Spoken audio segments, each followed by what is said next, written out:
민수기 13장 33절입니다. 제가 먼저 읽겠습니다.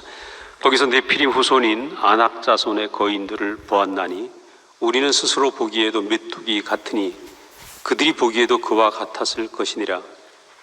14장 6절입니다. 그 땅을 정탐한 자 중 눈의 아들 여호수아와 여분네의 아들 갈렙이 자기들의 옷을 찢고 이스라엘 자손의 온 회중에게 말하여 이르되 우리가 두루 다니며 정탐한 땅은 심히 아름다운 땅이라. 여호와께서 우리를 기뻐하시면 우리를 그 땅으로 인도하여 들이시고 그 땅을 우리에게 주시리라. 이는 과연 젖과 꿀이 흐르는 땅이니라. 다만 여호와를 거역하지는 말라. 또 그 땅 백성들을 두려워하지 말라. 그들은 우리의 먹이라. 그들의 보호자는 그들에게서 떠났고 여호와는 우리와 함께 하시느니라. 그들을 두려워하지 말라. 하나 온 회중이 그들을 돌로 치려 하는데 그때 여호와의 영광이 회막에서 이스라엘 모든 자손에게 나타나시느니라. 지금 이 장면은 이스라엘 백성들이 출애굽을 해서 바란 광야에 이르렀습니다. 불과 얼마 안 되어서 바란 광야에 이르게 되었는데 바란 광야를 건너면 바로 가나안 땅이 펼쳐지는데 이 가나안 땅에 들어가기 전에 모세는 각 지파의 지휘관입니다. 지휘관 12명을 보내서 40일 동안 정탐을 하고 오라고 얘기를 하죠. 그래서 정탐을 하고 와서 보고를 하는데 오늘 본문에 나온 것처럼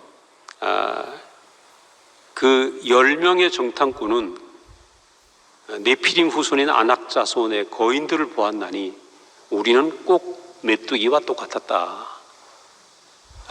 도저히 그 땅을 정복할 수 없다. 그래서 이 10명이 그 부정적인 보고를 하는 바람에 이스라엘 백성 전체가 통곡을 하고 우리를 여기서 죽이려고 여기를 데리고 왔느냐, 그렇게 하나님께 항의하고 모세에게 항의하는 상황이 벌어진 겁니다. 이때 두 사람, 눈의 아들 여호수아와 여분네의 아들 갈렙은 무슨 소리냐, 그 땅을 하나님이 우리에게 주실 것이다, 그들은 우리의 먹이다, 이렇게 얘기하는 장면입니다. 저는 이 말씀을 얘기 보면서 지금 이스라엘 백성들이 40년 동안 바란 광야에 이르러서 눈앞에 하나님이 약속하신 가나안 땅을 목전에 두고 이 일이 생긴 것입니다. 그 땅을 목전에 두고 이스라엘 백성들이 지금 가나안으로 가는 목적은 하나죠. 하나님 나라를 건축하기 위해서 가는 것입니다. 이렇게 보면 하나님은 항상 땅을 찾으셨습니다. 우리가 창세기 1장 1절에 보면 태초에 하나님이 천지를 창조하시니라 이렇게 얘기를 합니다. 2절에 땅이 혼돈하고 흑암이 깊음 위에 있고 하나님의 신은 수면에 운행하시니라 이렇게 나오죠. 자, 무슨 얘기냐면 하나님이 천지를 만드셨는데 누군가 땅을 덮어놓은 자가 있다는 것입니다. 속이는 자가 땅을 덮었다는 거죠. 그래서 하나님이 빛이 있으라 하심에 빛이 있었고 라는 첫째 날의 창조부터 하나님이 하신 것은 그 덮인 물을 걷어내서 묻이 드러나게 하는 일을 하신 것입니다. 그러니까 하나님은 지금 무슨 일을, 하나님의 창조는 뭐냐, 묻을, 땅을 드러나게 하는 일을 하고 계신 거죠. 왜냐하면 그 땅이 있어야 거기에 풀도 심고 채소도 심고 풀과 채소가 심겨져야 하나님의 형상인 사람을 살 수 있게 하는 것이죠. 그래서 하나님이 하시는 일은 무슨 일을 하셨는가? 태초부터 땅을 찾는 일을 하셨다는 거죠. 이스라엘 백성들이 지금 40년 동안 계속 가나안 땅을 찾아온 것처럼 하나님도 똑같이 땅을 찾는 일을 하셨다는 거예요.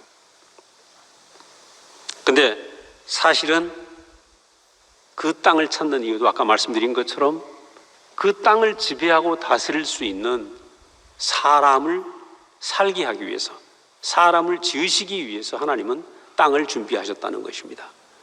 결국 최종적으로 하나님의 땅은 뭐냐? 하나님의 땅의 실제는 바로 사람인 것이죠. 그래서 사람은 하나님 마음을 받아서 하나님 마음을 경작해서 하나님의 마음을 생산해내는 놀라운 축복을 받은 그런 땅이라는 것입니다. 오늘 우리가 살면서, 세상을 살면서 제일 힘든 것은 뭐냐면 내가 내 뜻을 가지고, 내 꿈을 가지고 내 뜻을 이루려고 하니까 인생이 힘들단 말이에요. 그런데 하나님의 마음을 받아서 하나님의 마음을 산출해내는, 그죠? 하나님의 목적에 맞는 인생을 살게 되면 인생은 가장 쉬운 인생이다. 우리는 하나님이 아담을 지으시고 뭐라고 그랬습니까? 보시기에 심히 좋았더라 하시고 안식하셨다. 우리는 어떤 존재냐? 내가 내 뜻을 이루려고 하면 인생은 고뇌의 바다고 108번뇌고, 그죠? 수많은 어려움들이 있지만 하나님의 뜻을 나타내려고 생각을 하면 인생처럼 쉬운 인생이 없다는 것입니다. 저는 이걸 몰랐기 때문에 어렸을 때 교회를 다녀도 예수를 믿으면서 그 예수의 이름을 빌려갖고 내 뜻을 이뤄보려고 그렇게 애를 많이 썼습니다. 근데 해도 안 되더라는 거죠. 로마서 7장에 있는 오라 나는 공고한 자로다. 이 사망의 몸에서 누가 나를 건져냈고, 이 안 되는 것을 고백하지 않을 수 없었던 거죠. 그때 목사님을 처음 뵀는데 목사님 하시는 말씀이 우리는 하나님의 형상으로 완전하게 지음받았다. 이 말이 무슨 얘기입니까? 여러분 다 완전하다는 얘기입니다. 그죠? 여러분 너무 하나님을 표현하기에 부족함이 없는 완전한 존재로 지음받았다. 이게 복음 아닙니까? 복음이 어려운 게 아니고 너무 쉬운 거죠. 야, 우리는 하나님을 표현하기에는 너무 완전한 존재다. 그동안 우리 인생이 힘들었던 것은 나를 표현하려고 그랬대요. 그렇죠? 내 계획을, 내 뜻을 관철하려고 했고 내 오름을 관철하려고 했기 때문에 인생이 힘들었던 거죠. 근데 하나님의 뜻을 나타내는데 인생처럼 완전한 작품이 없다. 그러니까 이제는 우리가 인생을 쉽게 사는 방법이 간단하죠. 내 뜻을 내려놓고 하나님의 뜻이 이루어지옵소서. 그러면 인생은 쉬운 것입니다. 네. 그래서 그때 춘천에 와서 목사님 두 번째 하신 말씀 제가 기억이 나요. 뭐라고 그러시냐면 우리가 예수를 믿는 것은, 예수를 아는 것은 복을 얻는 것이 아니고 하나님은 이미 사람을 지으실 때 모든 복을 다 주셨다. 그런데 예수를 알면 하나님이 사람에게 준 모든 복이 발견되는 것이다. 네. 자, 근데 그때 그 말씀을 듣고 저는 깜짝 놀랐어요. 나는 그때까지 복을 발견하려고, 복을 달라고 애를 썼거든요. 하나님이 인생에게 모든 복을 주셨다는 걸 몰랐다는 말이에요. 근데 예수를 알면 알수록 복이 발견된다. 여러분 왜 교회를 나오십니까? 이 더운데 여기 앉으셔갖고 왜 앉아 계십니까? 예수를 알면 알수록 복이 발견되니까. 그렇죠? 그래, 예수를 보면 볼수록 복이 발견된다는 거예요. 그 쉬운 게 너무너무 재밌고 너무 쉬운 일이죠. 마치 좀 재미난 얘기하면 저희 동네에 내 친구네 집에 가면 학교 끝나면 맨날 호미를 들고 둘이 주저앉아요. 그 친구 뒤뜰에. 왜? 거기에 옛날에 미군 부대가 있던 자리여서 호미를 들고 캐면 이제 고물이 나오는 거예요. 그죠? 예. 그래서 지금 하여튼 그 친구하고 매일 가서 이렇게 깡통 하나로 이렇게 온갖 뭐 철조망 조각 뭐 별조 그걸 하고 이제 엿장수가 오면 바꿔먹던 생각이 나는 거죠. 얼마나 재밌는, 그 당시에는 너무 재밌는 거라. 그와 똑같이 예수를 알면 하나님이 우리 인생에게 준 노다지가 계속 캐내진다. 그래서 그 재미 때문에 지금 40년째 살고 있는 거 아닙니까? 네. 노다지 캐는 재미. 이것이 복음이라는 거죠. 그래서 우리는 예수를 통해서 인생에게 준 복이 발견되는 이 현장에 우리가 매일 살고 있는 것입니다. 그런데 아담이 선악과를 먹고 이 복된 자리를 발로 찬 거 아니겠습니까? 선악과를 가져온 사탄이 이것을 먹는 날에는 내가 하나님처럼 밝아질 것이다. 그 말을 듣고 하나님같이 되고 싶은 마음이 들고 천사같이 되고 싶은 마음이 들어서 하나님이 주신 그 복을 차버린 거 아니겠습니까? 결국 여기에서 아담은 자기 위치를 잊어버렸다. 아까 말씀드린 것처럼 사람은 하나님을 받아서 하나님의 마음을 받아서 경작할 존재인데 자기의 본분을 잊어버린 것이죠. 그래서 본분을 잊어버리고 자기가 하나님 되려고 하니까 됩니까? 안 되죠. 그래서 아담의 평생은 하나님이 왜 나를 이렇게 부족하게 만들었나? 나를 왜 이렇게 잘못 만들었나? 나는 그래도 난 것 같은데 저 인간은 왜 이렇게 잘못 만들었나? 그죠? 저 사람은 또 저렇게 만들었나? 그 부족하게 만들었다고 보이는 눈이 생기는 이유는 뭡니까? 하나님 당신 책임이요. 그거 아닙니까? 그죠? 그래서 선악과를 먹은 사람은 사람이 부족하다. 나도 부족하고 저 사람도 부족하고 모든 사람이 하자투성이다. 이렇게 하나님 앞에 자기도 모르게 거역하게 된 것이죠. 그런데 하나님은 이 사람을 회복하시는데 성경 안에서 우리가 그 하나님이 회복하는 이 구속의 역사를 보면 오늘도 우리 오전에 우리 김치현 목사님 아브라함 얘기를 너무너무 잘해 주셔서 오늘 오전에 저도 김치현 목사님 안에 진리가 너희를 자유케 하리라. 이스마엘도 버려야 되고 하나님이 주신 이삭도 버려야 되는 그 온전한 그릇의 운명을 정말 은혜 깊게 들었는데 우리가 아브라함 얘기를 들으면서 아브라함의 일생을 생각해보면 어떻습니까? 오늘 오전에 같이 교제한 복습을 해보면 아브라함에게 세 아들, 첫 번째 뭐라고 그랬어요? 엘리에셀, 두 번째 이스마엘, 세 번째 이삭. 그럼 아브라함 눈에는 엘리에셀로 내 후사를 삼으면 안 되겠나? 왜? 엘리에셀은 자기 자신의 능력의 대리자인 거죠. 어려서부터 데려다가 키운 종이니까 자기의 모든 지혜와 자기의 경륜이 엘리에셀 안에 다 녹아져 있는 거예요. 근데 하나님은 안 된다 그래요. 안 된다. 내 몸에서 나야 된다. 그래서 기다리다 안 주시니까 아브라함이 사라와 의논해서 난 아들이 이스마엘 아닙니까? 그런데 하나님 뭐라 그랬습니까? 이스마엘도 아니다. 사라에서 난 자라야 내 씨라 칭할 것이다. 저는 여기서 아브라함의 일생을 놓고 보면서 꼭 어떻게 보면 이거 우리 얘기인 거라 그죠? 우리 얘기. 우리도 똑같이 하나님 앞에 내 능력을 가지고, 그죠? 내 노력을 가지고 이렇게 하나님 앞에 가려고 하는 이런 우리의 시도가 이제 끊임없이 있죠. 그런데 하나님은 안 된다는 거예요. 안 된다. 제가 하다 보니까 중간을 좀 빼먹었는데 이걸 하고 앞에 걸 나가겠습니다.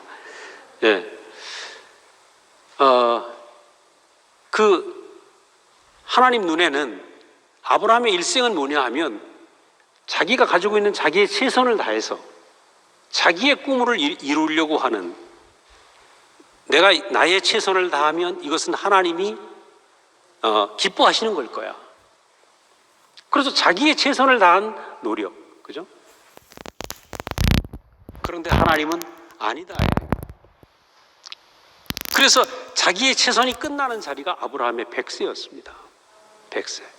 이 100세의 아브라함의 자리는 어떤 자리냐?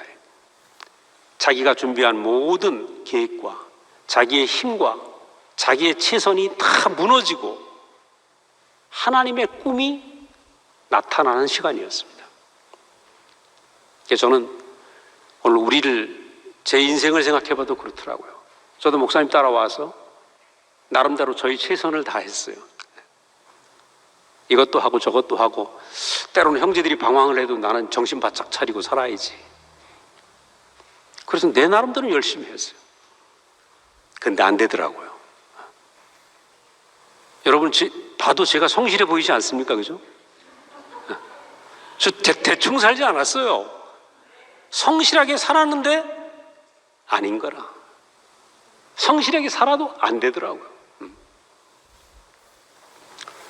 그래서 저는 오늘 이 꿈이라는 단어가 지금 많이 등장할 것입니다만은, 하나님을 만나고 또 우리 목사님을 만나고 내가 저렇게 살면 되겠다고 쫓아왔는데, 그 쫓아오면서 목사님을 따라오면서도 계속 내 꿈이 있는 거라.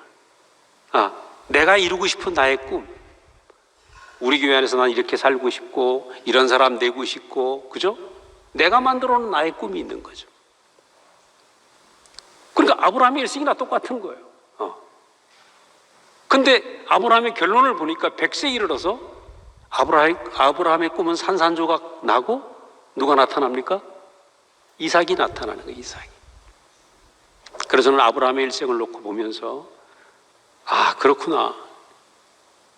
우리 인생은 내 꿈이 이루어지는 것이 아니라 하나님의 꿈이 이루어지는 것이 인생이구나. 여러분, 이것을 분명히 알지 않으면 헷갈립니다. 그죠? 하나님께 이끌려온 사람은, 하나님이 부르신 사람은 내 꿈을 이루려고 하면 할수록 괴롭다. 그래서 내 꿈은 포기하고 내 꿈은 깨져버리고 하나님의 꿈이 우리 일생을 통해서 나타나게 되는 거예요. 그러니까 어떻습니까? 알아서 하십시오. 인생은 하나님의 꿈이 이루어지기 위해서 존재하는 거죠. 하나님의 형상이라는 말 자체가 그거 아닙니까? 하나님의 표현, 하나님의 이 꿈을 이루어지는. 근데 앞쪽으로 돌아가면 인생의 위치를 잃어버린 우리가 가인의 얘기를 보자고요. 가인은 어떻습니까? 가인도 우리 생각엔 가인이 나쁜 사람 같지 않습니까?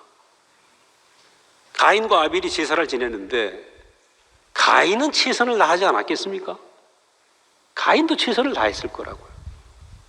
자기의 최선을 다했는데 하나님이 자기 재산을 받지 않은 거예요. 그래서 분노해서 아벨을 죽인 거죠. 그래서 가장 타락한 사람의 문제가, 타락하고 나니까, 나는 하나님의 형상이라는 내 자리를 잊어버리고 내 위치를 잊어버리고 나니까 이제는 어때요? 내가 내 노력을 해서 하나님을 찾아가야 되고 하나님을 기쁘시게 해야 되는데, 그 첫 번째 가인과 아벨이 지금 나오는 거 아니겠어요?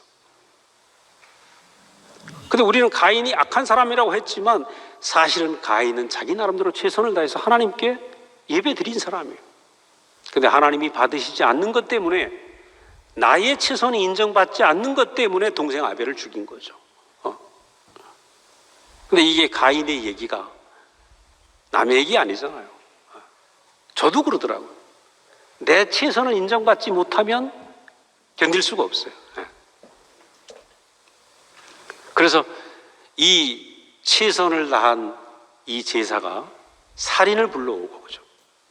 이 선의 대표자는 그 다음에 이 선을 이어받은 사람이 누구냐면 에서란 말이에요. 에서. 야곱과 에서 형제가 있는데 에서처럼 선한 사람이 없어요. 동생한테 팥죽 한 그릇 받고 장자권 정도는 팔아줄 수 있는 사람이다. 호인이죠, 호인. 다 뺏겨도 괜찮아요. 그 선의 대명사입니다, 에서가. 근데 제가 왜 얘기를 하냐면 제가 에서하고 좀 비슷하거든요. 사람이 참 좋거든요. 근데 사람이 좋은데 그 안에 뭐가 있냐? 자기 선이 가득한 거예요. 나 이런 사람이야. 근데 이 선이 있으면 내 안에 뭐가 있습니까? 내 고래심줄 같은 내 자존심이 있고 내 역사가 있고 내 자랑이 있는 거예요. 이 선이 아까 가인을 보니까 아벨과 하나 될 수 없었던 것처럼 선의 결과는 하나 될 수 없고 분열하게 되는 거죠. 그래서 이 거역의 역사를 보면 그 다음에 이 가인의 역사 이후에 네피림이 안 나옵니까?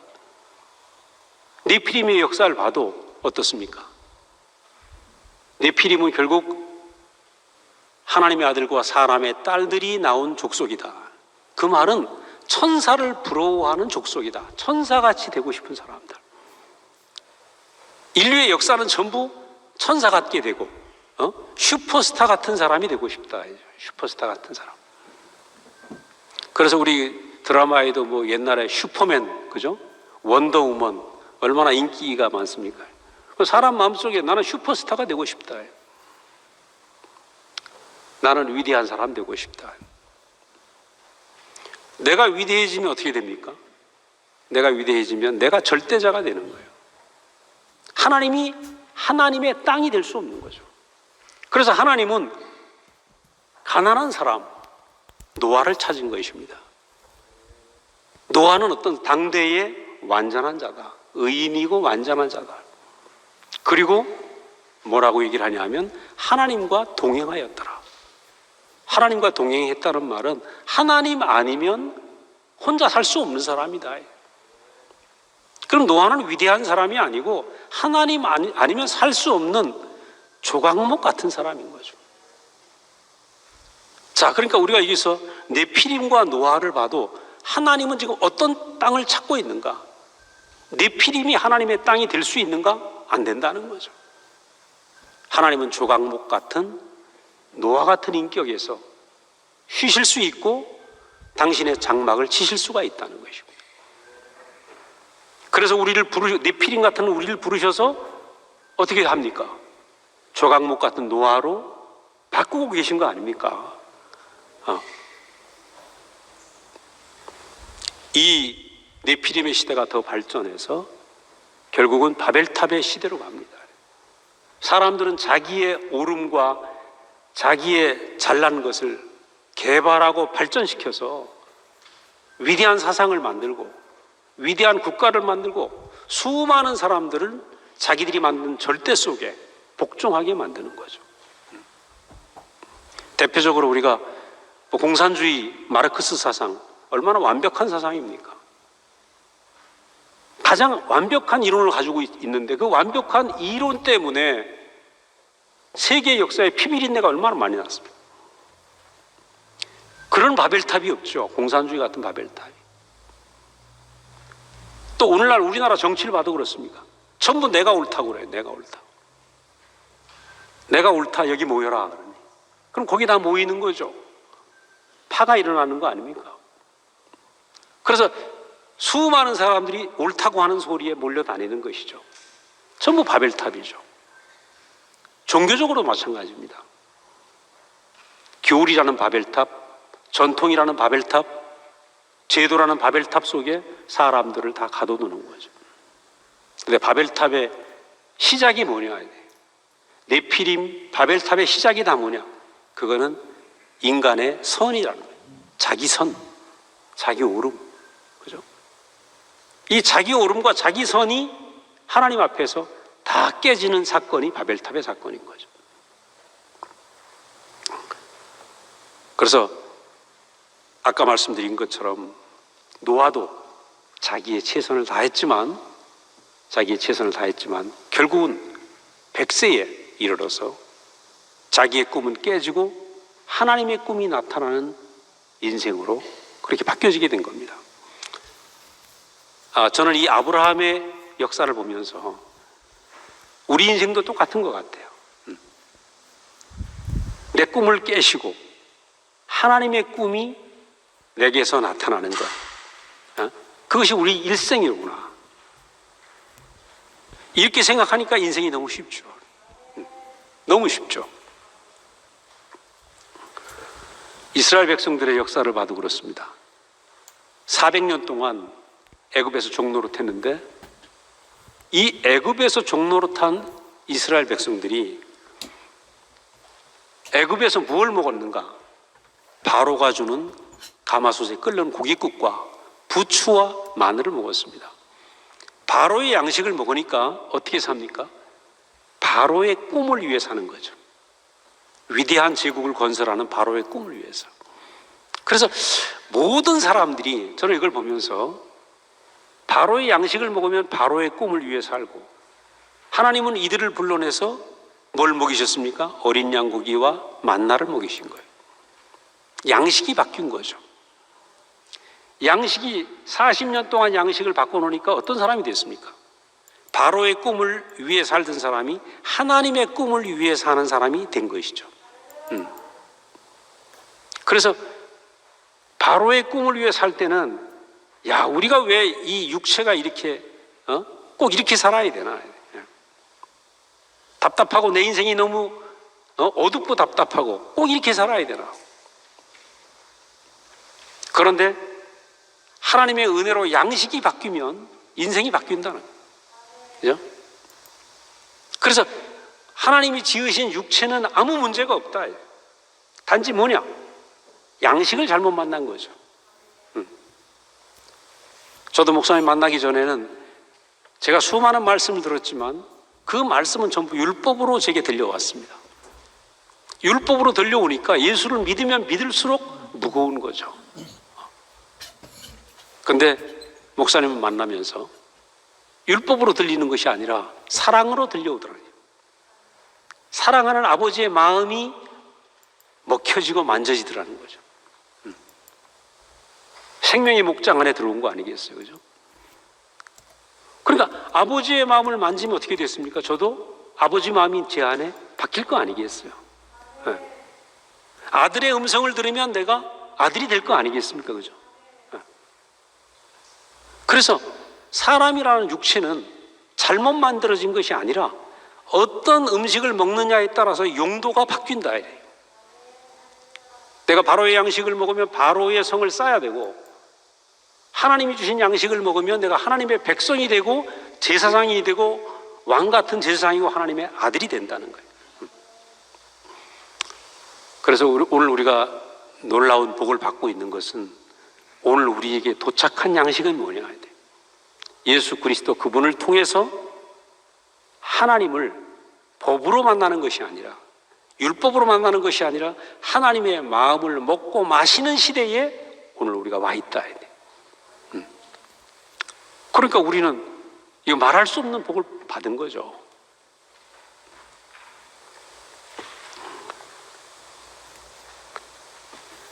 결국은 육체는 얼마나 하나님이 완전하게 지으셨는지. 저도 그렇더라고요. 저도 목사님 만나고 나서 처음엔 야 되겠구나, 목사님 만나서 이제 됐구나. 근데 문제는 뭐냐? 내 본질이 바뀌지 않는 거예요. 본성이. 아담의 본성이 끝나지 않는 거죠. 근데 그 사랑하는 마음을 먹고 만지고 하다 보니까 나도 모르게 어떻습니까? 차는 거죠, 이것이. 그래서 결국은 저는 나는 왜 이럴까 그러는데, 나는 문제가 없는 거죠. 그 여러분 다 문제가 없습니다. 그죠? 우린 다 완전하게 지음받았습니다. 문제는 뭐냐? 내가 사랑하는 자의 음성을 듣느냐, 그 앞에 있느냐. 그죠? 저희 집은 어렸을 때 그 농사를 졌는데, 우리 집 앞에고 지금도 마찬가지로 한 100평 정도 이렇게 문전 옥답이 작은 채마밭이 있어요. 거기는 풀이 날 새가 없어요. 매일 아버지가 풀 뽑아주고 거름주고 벌레 잡고, 그러니까 뭐 소출이 얼마나 대단히 많이 나옵니까? 그 농부 앞에 있는 밭은 늘 풍성한 거죠. 문제는 뭐냐? 내가 농부 앞에 있느냐 없느냐. 그리고 내 육체가 문제가 아니고, 나라는 땅이 문제가 아니고, 내가 농부 앞에 있느냐 문제죠. 농부 앞에 있으면 풍성한 밭이 된다는 거예요. 그래서 이스라엘 백성들이 만나를 먹고 바로를 섬기던 사람이 하나님을 섬기는 제사장 백성으로 변화되었다. 이건 누구 얘기입니까? 우리 얘기 아닙니까? 네, 우리 얘기죠.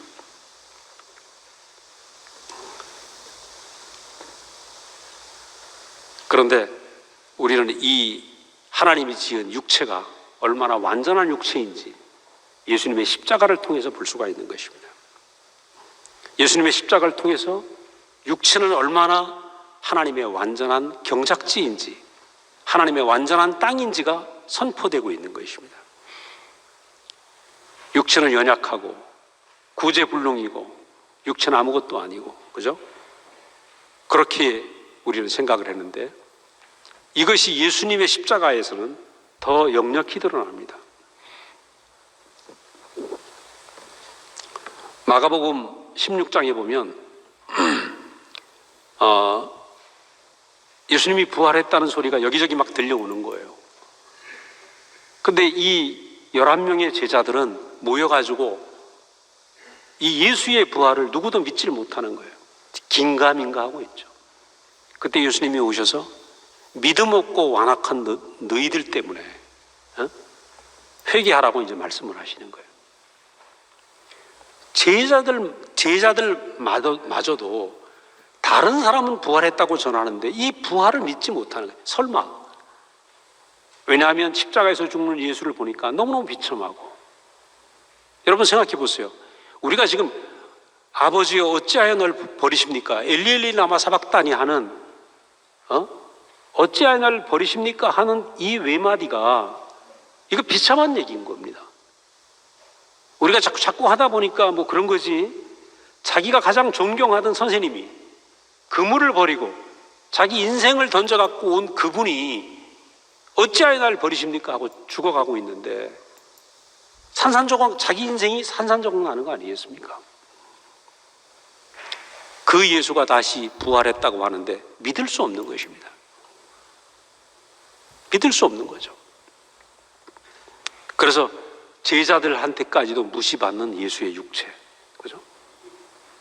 그러니까 우리는 아까 선악과를 먹고 사람은 안 돼, 나도 안 되고 저 사람도 안 되고 모든 사람 다 문제가 있어. 사람은 문제가 있어. 제자들은 예수를 보고도 똑같이 그 생각을 하게 된 것입니다. 예수도 안 되는구나. 저 선생님도 안 되는구나. 그런데 예수님은 어찌하여 날 버리십니까? 이 얘기 뒤에 뭐라 그러십니까? 내 영혼을 아버지께 맡깁니다.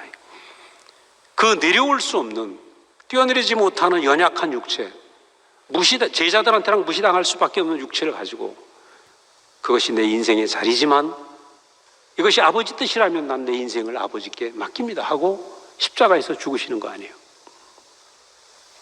무시당하는 육체가 아버지께 맡겨질 때 다음 말이 무슨 말입니까? 다 이루었다. 하나님의 뜻이 완전히 이루어지는 그 놀라운 사건이 일어난 것입니다.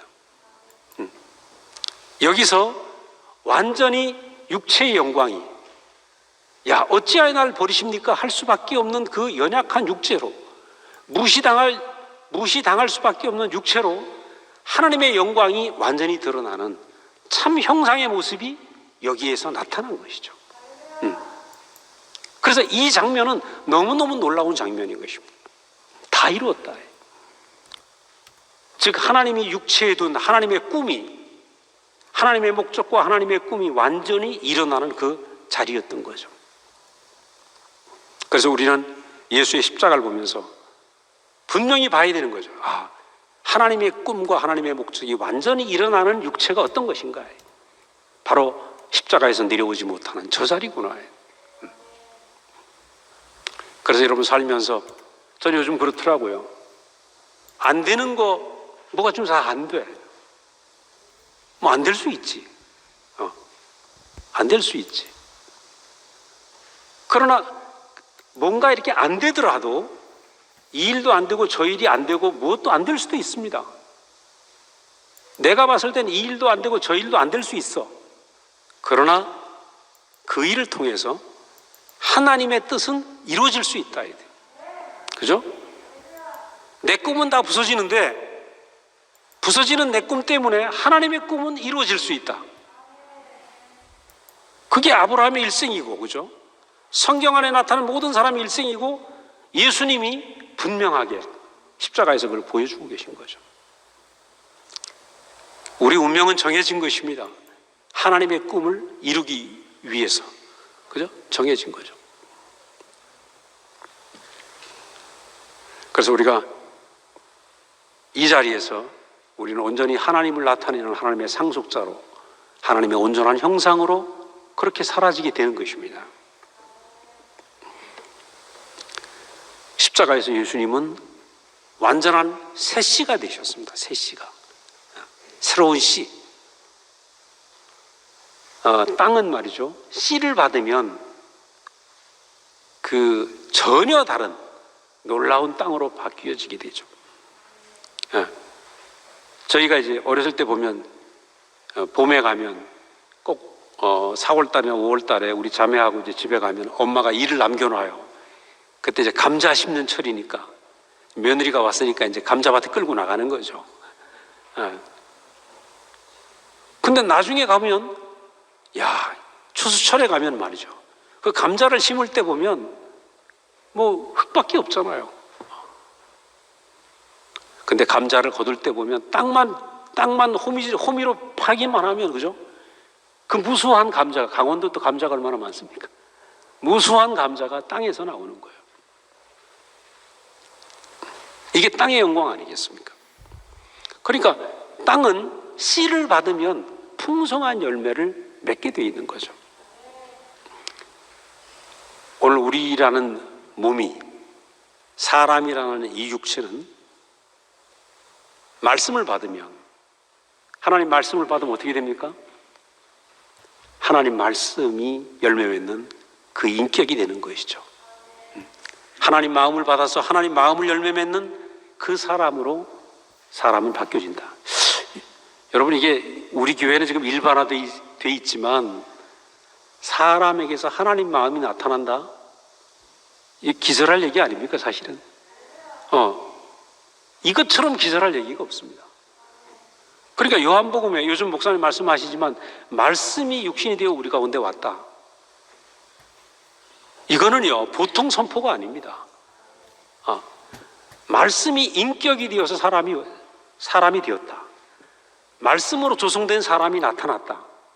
성육신의 사건은, 이건 완전히 새로운 시대를 선포하는 엄청난 선포인 거죠. 그래서 요한복음 1장 1절에 태초에 말씀이 계시니라, 1장 14절에 말씀이 육신이 되어 우리 가운데 보사 우리가 보니 독생자의 영광이요 은혜와 실제가 충만하더라. 이런 말씀들은 새로운 시대를 선포하는 말씀입니다. 그냥 말씀이 아니고, 아담 이래로 수많은 사람들이 사람은 안 돼, 우리 육체는 안 돼, 내 육체는 별 볼 일이 없어 했던 이 사람이 하나님을 표현하는 완전한 걸작품으로, 완전한 하나님의 땅으로 나타난 시대를 선포하는 엄청난 선포인 거죠. 새 씨가 출현했다. 새 씨가 출현했다. 저도 처음에는 목사님의 이 성육신의 보편화 얘기를 들으면서 너무 엄청나가지고, 맞긴 맞는데 정말 그럴까? 긴가민가 했어요. 안 믿어지더라고요. 안 믿어져. 목사님을 보면 그런 것 같은데 내게서 그런 일이 일어나겠나? 말씀이 육신이 된 건 예수에게나 가능한 일이지. 예수에게나 가능한 일이지. 우리에게서 일어날 수 있나요? 그런데 어쨌거나 목사님이 좋으니까 살았죠. 목사님 안에서는 가능한 것 같은데 나는 불가능한 것 같아.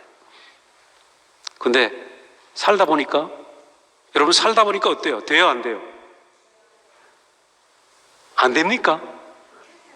살다 보니까 됩니까, 안 됩니까? 되잖아요. 이 되는 얘기입니다. 되는 얘기.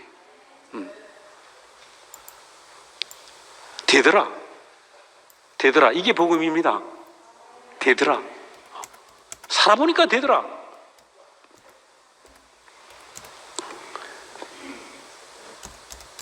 그래서 베드로후서 1장 4절에 보면 신의 성품에 참여하는 자가 된다.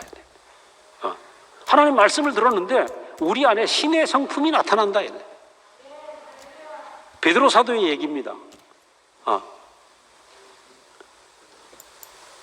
사도 요한은 요한일서 1장 1절에 태초의 생명에 관하여 내가 보고 듣고 주목하여 만졌다.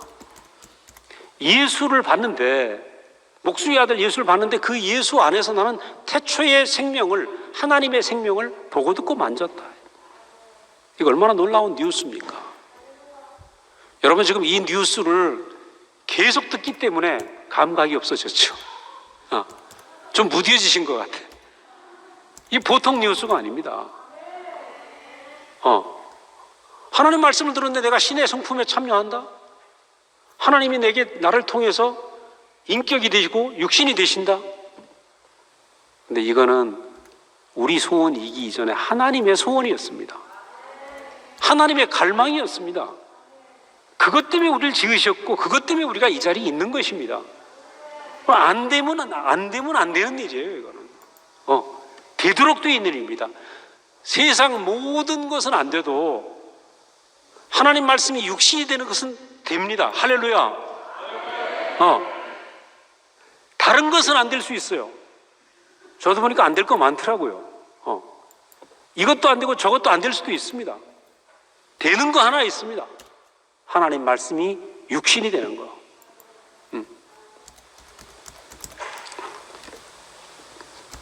그래서 정말 우리는 놀라운 씨를 받은 것입니다. 예수님은 이 놀라운 사람의 운명을 더 온전한 씨로 하시기 위해서 십자가에서 죽으신 것입니다. 십자가의 과정을 통해서 완전한 씨, 사람이라는 참 씨의 표준이 되신 것이죠. 표준. 표준이 뭡니까? 표준은 일정한 규격을 갖춰야 되는 거죠. 일정한 수준을 요구하는 것입니다. 그래서 예수님은 십자가라는 이 과정을 통해서 일정한 수준, 내 뜻대로 말고 아버지 뜻대로 하옵소서라고 하는 중요한 씨의 본질을 살아내신 거죠. 그래서 이 씨를 받은 사람은 어떻습니까? 나도 모르게 내 뜻대로 말고 아버지 뜻대로, 내 뜻대로 말고 형제의 뜻대로 이렇게 살게 돼 있는 것입니다.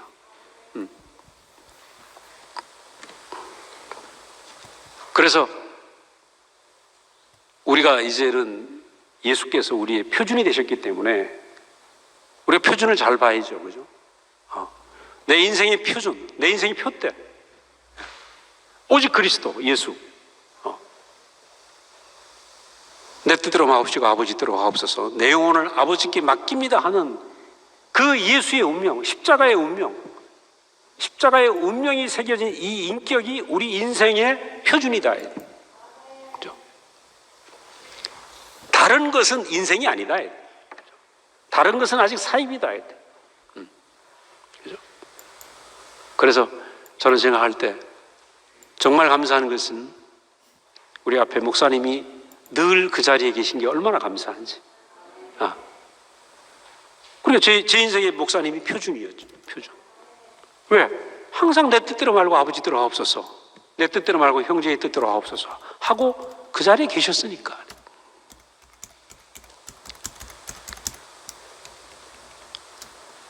그래서 이 십자가의 운명 안에서 완전한 씨가 되셔서, 완전한 씨가 됐다는 건 무엇입니까? 모든 사람을 포함할 수 있다. 이 씨를 받은 사람은 누구나 어때요? 그 씨가 그 사람에게서 열매 맺을 거다. 안 되는 사람이 아무도 없다. 십자가에 가신 예수 때문에 누구에게나 성공하실 수 있는, 누구에게나 발아될 수 있는 씨가 되신 것입니다. 저희 집에 요즘 먹다 남은 레몬을 심었는데 레몬 씨가 발아가 돼갖고 레몬 트리가 됐어요. 그 잎사구가 얼마나 레몬 향이 강한지 모르겠어요. 집에서 한번 해보시면 됩니다. 먹다 남은 레몬 씨를 심었는데 레몬 트리가 나와요. 뉴저지 가니까 그 남궁 형님이 그걸 막 분양하시더라고. 그 씨를 심으면 그 나무가 나오는 것입니다. 십자가에 뛰어내릴 수 없는 예수의 운명을 우리가, 목사님 매일 말씀하시죠. 매일 말씀하시는데 왜 말씀하시는가? 이것이 인생의 표준이기 때문에 먹다 보면 어때요? 내가 그 사람 되는 거 아닙니까? 내가 그 사람 되는 거예요. 이제는 이 씨가 우리의 표준이 되었고 이 씨를 받은 사람은 안 될 사람은 아무도 없어요. 십자가의 운명으로 살지 못할 사람이 아무도 없는 것입니다. 누구에게나 가능한 씨가 나타났다. 누구에게나 가능한 씨. 이것이 얼마나 놀라운 소망입니까? 뭐 저도 됐으니까요. 저도 됐으니까. 안 될 사람 아무도 없다. 그런데 뿐만 아니라 이제 이 십자가의 농사가, 이 씨의 농사가 보편화되었다. 우리 교회에서는 어떻습니까? 십자가의 운명이 모든 형제들에게 새겨진 거 아닙니까? 성육신의 사건이 어느 한 사람의 사건이 아니고 우리 형제들 안에서 다 일어난 사건이에요. 저는 말씀이 육신이 되었다는 얘기를 요즘 자꾸 생각하면 기가 막힌 얘기예요. 야, 내게 한 씨를 만나는데 한 말씀을 들었는데 그 말씀이 내게 육신이 되었다? 저는 이 사건 앞에서 씨를 이길 수 있는 밭은 없구나. 할렐루야죠. 씨를 이길 수 있는 밭은 아무도 없습니다.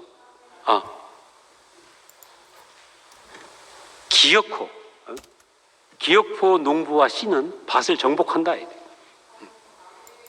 여러분, 그러니까 씨 이길 생각하지 말고 아멘 주여 주여 어서 오시옵소서 그러면 됩니다. 그죠? 아멘 주여 주여 어서 오시옵소서 그러면 그 씨가 나를 정복할 거 아니겠습니까? 예수에게서 일어난 성육신은 우리 모두에게 당연히 일어날 사건이다. 당연히 일어날 사건이다.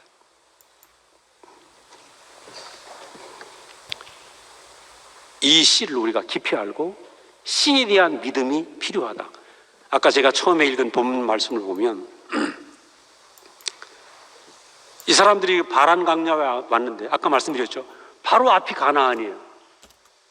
바로 앞이 가나안이어서 12명의 정탐꾼을 보내는데 이 사람들이 갔다 와서 우리는 그 네피림의 자손, 아낙 자손도 있는 거인들이 있는 걸 보니까 우리는 그들에게 메뚜기 같다. 아주 절망적인 부정을 내놓으니까 모든 이스라엘 백성들이 절망을 한 거예요. 절망이 전염된 거죠. 우리는 안 돼. 우리는 안 돼. 우리 저 땅을 차지할 수 없어. 하나님이 진노하신 것입니다. 그래서 어떤 벌을 내기냐? 그 10명은 그 자리에서 죽고, 그리고 이 중에 너희는 내일 아침에 다시 돌아서 광야로 다시 들어가라. 그리고 40년 동안 40일 동안 정탐했으니까 하루가 1년 40년을 광야에서 다 죽을 것이다. 여호수아와 갈렙만 빼놓고 다 죽을 것이다. 이게 뭐냐 하면 우리는 안 돼. 이 무서운 생각, 부정적인 생각이 이들을 다시 각 광야로 몰아넣어서 광야의 모래바람 속에서 죽어가는 것입니다. 이 안 된다는 생각, 그죠? 이 안 된다는 생각이 어디서 왔냐면 선악과목은 아담에서부터 시작이 된 것입니다. 사람은 안 돼. 사람은 문제 있어요. 특별히 선악과가 꽃피운 헬라 사상, 그죠? 이 헬라 사상에선 더더욱이 땅은 지저분하고 사람은 안 되고 육체는 더럽고, 이 헬라 사상이 기독교 안에 들어와서 그렇기 때문에 천국밖에 소망이 없어. 이렇게 가는 것입니다. 뿐만 아니라 그리스도는 신이어야 되고 그리스도는 사람일 수 없어. 이런 생각이 지금 2000년 동안 이 땅을 휩쓸고 있는 것입니다. 목사님이 정말 생사의 갈림길에서 다시 살아나셔서 지금 매일같이 하는 말씀이 무슨 말입니까? 지금 이 땅에 와 있다. 가나안 땅이 너희들 눈앞에 있다. 십자가의 운명, 뛰어내릴 수 없는 그 인생의 자리, 이것이 하나님이 우리에게 보여주시는 인생의 가나안인데 이 땅이 눈앞에 있다. 근데 여기서 사람은 안 돼. 예수는 신이어야 돼. 이래 버리면 지금 이때 이 사건이 다시 재현되는 것이죠. 그래서 지금 아담 이래로 지금까지 사람은 안 되라는 부정적인 생각. 메시아는 신이어야 돼. 예수는 신이어야 돼. 신인 예수는 믿지만 사람인 예수는 믿을 수가 없어. 십자가에 매달린 예수는 믿을 수가 없어요. 이게 모든 사람의 부정적인 생각들이라는 거예요. 지금 이 자리에 와 있는 것이에요, 이 자리에. 그래서 우리는 이 싸움을 지금 보고 있는데 하나님 나라는 어디서 이루어지는가? 바로 연약한 사람, 그죠? 십자가에 매달린 그 운명 안에서 하나님의 꿈이 다 이루어지는 걸 우리는 아까 봤습니다.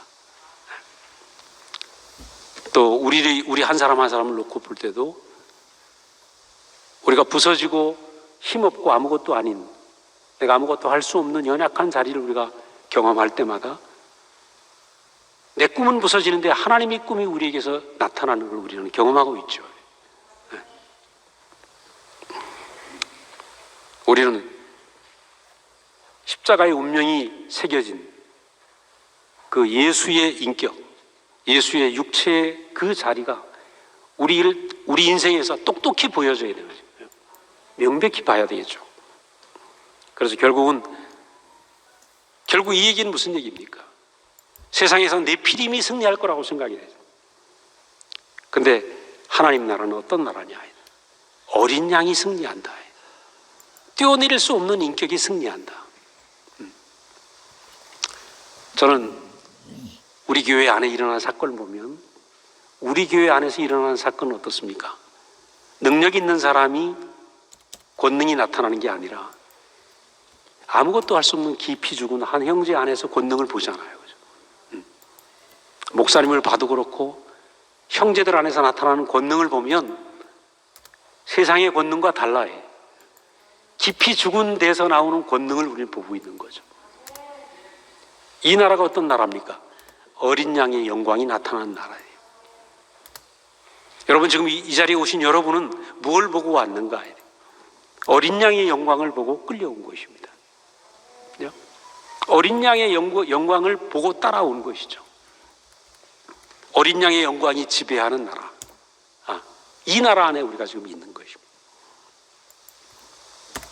그래서 목사님 말씀을 계속 제가 드리는 것도 목사님이 40여 년 동안 딱 그 자리에 계셨고 매달려 계셨고 끌려가는 삶으로 주의 손에 이끌려 그 책 제목처럼 그렇게 이끌려 가셨는데 거기에 이끌려가는 참 사람의 아름다움과 인격의 영광이 나온 거 아닙니까? 그래서 오늘 하나님이 우리에게 보여주시는 예수를 통해서 보여주시는 명백한 시가 무엇인지 우리가 분명히 알아야 된다는 거죠. 되는구나. 어린 양이 승리하는구나. 이 승리를 사도 요한은 반모섬에서 본 것입니다. 그래서 계시록을 쓰게 된 거죠. 우리도 이제 이것을 명백히 봐야 된다는 거예요. 어린 양의 승리. 우리가 외쳐야 될 것도 그거죠. 여호수아와 갈렙은 그 사람들 앞에 얘기를 합니다. 그 땅은 심히 아름답다. 여호와께서 우리를 기뻐하시면 그 땅을 정복할 것이다. 여호와께서 기뻐하시는 사람. 자, 가나안을 정복하는 사람은 여호와가 기뻐하는 사람인데 여호와가 기뻐하는 사람은 어떤 사람이냐? 아버지여, 당신 뜻대로 하옵소서. 그 십자가에 운명이 새겨진 사람이 하나님 마음에 합한 자죠. 하나님 마음에 합한 자. 그래서 오늘 우리가 가는 최종적인, 하나님이 우리를 부르셔서 이끄시는 최종적인 자리도 바로 십자가의 운명이 내 운명으로 보여지는 이 자리가 하나님이 우리를 이끌어 오신 최종적인 자리인 것입니다. 이 자리에서 보면 사람의 육체는 얼마나 아름다운지, 내가 나를 봐도 아름답고, 그죠? 형제들을 봐도 아름답고, 모든 사람이 아름답게 보여요.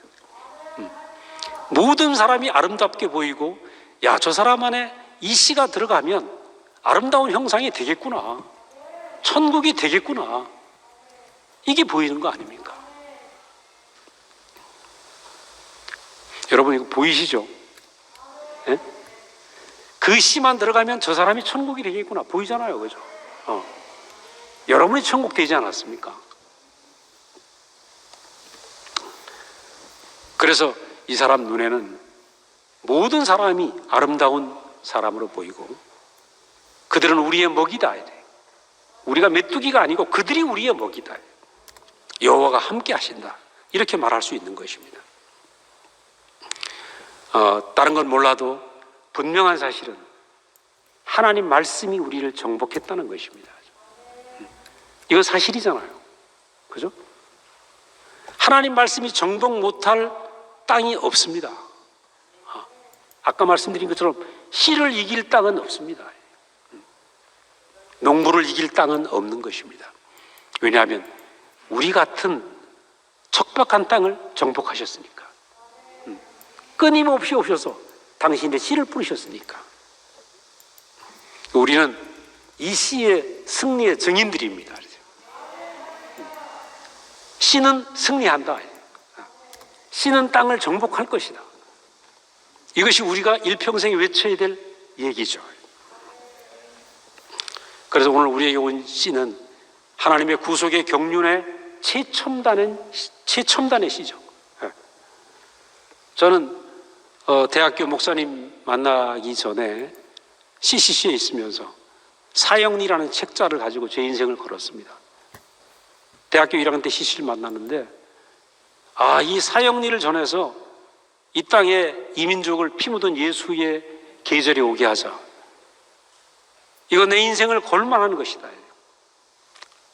그래서 이걸 가지고 제 인생을 걸었는데 한 3학년, 4학년쯤 돼 보니까 문제는 내가 복음화가 안 되는 거예요. 내가 천국이 안 되는 거야. 외치긴 외쳤는데 예수 믿으면 거듭나고 천국이 된다는 내가 안 되는 거예요. 그때 제가 목사님 만난 거 아닙니까? 저는 지금 생각합니다. 사형리를 가지고도 제 인생을 걸었는데 여러분에게 도착한 시는 어떤 시냐? 여러분이 이미 여러분 인생에서 경험하고 여러분 안에서 실제가 일어난 여러분을 정복한 놀라운 시 아닙니까? 그렇죠? 저는 사형리 가지고 인생을 걸어요. 그러다가 목사님 만났습니다. 그리고 씨를 발견한 거죠. 저는 지금도 생각해보면 우리에게 도착한 이 씨는 말할 수 없는 시인 겁니다. 여러분 지금 요즘 나오는 삼성 갤럭시 20 그 안에 모든 게 다 있어요.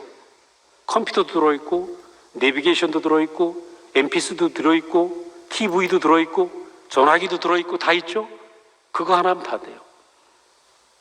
꼭 그것처럼 우리에게 도착한 이 씨는 모든 것의 모든 것이다 이래요. 하나님 경륜의 모든 것의 모든 것이다. 이 씨가 내 안에서 자라가지고 내게서 열매가 맺으면 모든 사람을 모든 땅을 점령할 수 있는 그 씨라는 것입니다. 70번씩 7번 용서할까요? 그거 용서하려면 애씁니다. 그런데 십자가의 운명이 새겨진 사람은 용서할까요가 아니고 내 안에서 사랑이 발생되는 것입니다. 그렇지 않습니까? 그죠? 형제가 내 뼈 중에 뼈고 살 중에 살로 보이는 것입니다. 어디서 나옵니까? 십자가에 매달린 그 인격이 내 인격으로 보이게 되면 그때부터 신약에 있는 모든 말씀이 우리 안에서 발생되기 시작합니다. 땀 흘리지 않고 노력하지 않고 단지 그 시간에 안에서 자라면 성경에 있는 모든 말씀이 우리 안에서 실제가 된다는 거예요. 여러분은 그 나라에 와 있는 거 아닙니까? 우리 이 나라에 어떻게 하면 사랑할까? 어떻게 하면 미워하지 않을까? 어떻게 하면 용서할까? 고민했다는 거예요. 그런데 그 예수의 씨가 우리 안에서 온전히 승리하면 모든 것이 발생한다. 모든 복음이 발생한다. 검증된 씨죠. 그렇기 때문에 오늘 보니까 여호수아는 옷을 찢으면서 사람들에게 얘기하고 있는 겁니다. 아까 우리 대경이 형제가 주님의 심장으로 그 대목이 나오더라고요. 저는 목사님이 왜 병상에서도 산소호흡기를 끼고 십자가의 예수를 얘기하시는가요? 사람은 하나님을 나타낼 수 있는 놀라운 축복받은 완전한 존재다. 십자가의 운명이 우리 안에 새겨지면 사람 안에서 하나님은 완전히 표현된다. 저는 목사님 안에서 여호수아와 갈렙을 보았습니다. 옷을 찢으면서 말씀하는 여호수아와 갈렙. 저는 아무리 생각해도 우리의 남은 날들은 이 시를 증거하는 일로 우리 인생이 사라지길 원합니다. 요엘 선지자는 얘기를 했습니다. 그날에 가면 노인들은 꿈을 꿀 것이고 젊은이는 환상을 볼 것이고. 여러분, 이제는 지금 젊은이들은 우리가 지금 RT를 하러 갔는데 여기 좀 연세가 많은 형제들이 선배님들도 많으시고 그런데 요엘이 말하기를 노인들은 꿈을 꿀 것이고 우리 이제 꿈을 꿔야 됩니다. 무슨 꿈을 꿔야 되는가? 주님, 당신의 꿈이 제 인생에서 이루어지길 원합니다. 한번 따라 해볼까요? 하나님의 꿈이 우리 꿈입니다. 하나님의 꿈이 우리 꿈입니다. 그렇다고 집 살 계획을 포기하라는 얘기 아닙니다. 돈 잘 버는 계획을 포기하라는 얘기입니다. 돈을 벌고 일을 하고 뭘 하더라도 그 모든 것은 하나님의 꿈을 이루기 위해서입니다. 이것이 인생이 사는 이유죠. 네. 마지막으로 이 말을 할 때 이 여호수아와 갈렙을 치려고 백성들이 돌을 들었어요. 돌을 들었는데 그때 여호와의 영광이 헤매하게 나타나 온 땅을 비추더라. 온 민족을 비추더라. 똑같죠. 지금도 십자가에 뛰어내릴 수 없는 예수는 안 돼. 사람은 안 돼. 사람 안에서 어떻게 하나님이 나타날 수 있어? 수많은 사람들이 그렇게 돌을 던지고 있습니다. 그런데 우리 안에 뛰어내릴 수 없는 십자가의 운명이 분명히 새겨지면, 우리가 온전한 씨가 되면 인생의 아름다운 영광이 온 땅을 덮을 것입니다. 저는 목사님 한 분이 깊이 죽으셔서 그 영광이 우리를 다 덮은 거 아닙니까? 그렇지 않습니까? 이제는 우리 인생에서 그 주님의 깊은 운명이 우리 안에 사라져서 우리 안에 십자가의 영광이 우리 모든 형제들 통해서 온 땅을 덮는 그날을 위해서 우리가 꿈을 꿔야 됩니다. 젊은이는 환상을 봐야 되죠. 저는 CCC에서 배운 게 하나 있습니다. 김중건 목사님이 비전이 없는 민족은 망한 민족이다. 꿈이 없는 민족은 망한 민족이다. 우리에겐 꿈이 있습니다. 무슨 꿈이? 하나님의 꿈이 있습니다. 내 꿈은 안 될지라도 하나님의 꿈을 우리는 이루어드릴 수 있습니다. 우리가 힘이 없고 연약하고 나이는 많이 들었을지 모르지만 목사님은 매일 아침 꿈을 꾸고 계십니다. 하나님의 꿈을 이루기 위해서, 우리의 남은 날도 하나님의 꿈을 이루기 위해서 우리의 마지막까지 우리 인생이 그렇게 사라지기를 원합니다. 주님을 찬양합니다.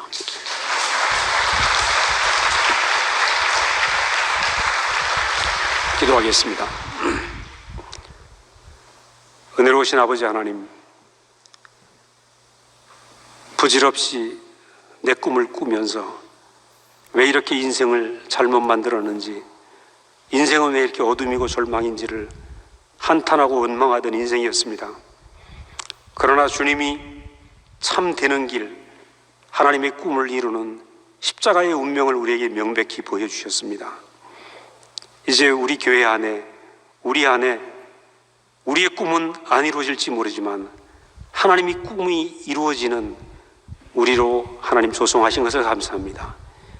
우리의 남은 날 동안 우리 인생을 통해서, 우리의 시간들을 통해서 주님의 꿈이 온전히 이루어지는 놀라운 일들이 일어날 수 있도록 주님 인도하여 주시길 원합니다. 감사하고 예수님 이름으로 기도드렸습니다.